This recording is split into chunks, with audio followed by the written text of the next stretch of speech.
நள்ளிரவில் பிளாஸ்டிக் குடோனில் திடீர் தீ விபத்து. 4 மணி நேரம் போராடி தீயை அணைத்த தீயணைப்புத் துறையினர். திண்டுக்கல் அருகே உள்ள சின்னபள்ளப்பட்டியில் ஆரிஃப் அமானுல்லா என்பவர் பிளாஸ்டிக் தொழில் செய்து வருகிறார். பழைய பிளாஸ்டிக் பொருட்கள் ஏராளமாக குடோனில் குவிக்கப்பட்டிருந்த நிலையில் நள்ளிரவில் திடீரென தீப்பிடித்துள்ளது.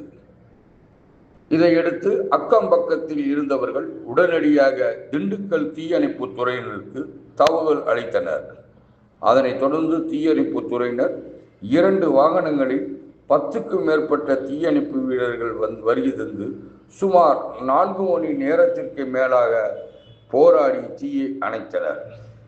பல லட்சம் ரூபாய் மதிப்புள்ள பொருட்கள் தீயில் எரிந்ததாக கூறப்படுகிறது. தீ விபத்து எதனால் ஏற்பட்டது என்பது குறித்து காவல்துறையினர் விசாரணை செய்து வருகின்றனர்.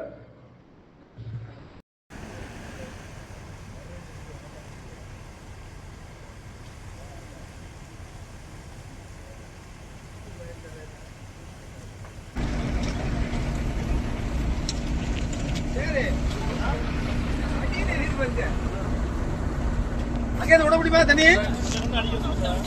இங்க அடியில ஐயா முத்துப்பாண்டி இந்த அடியில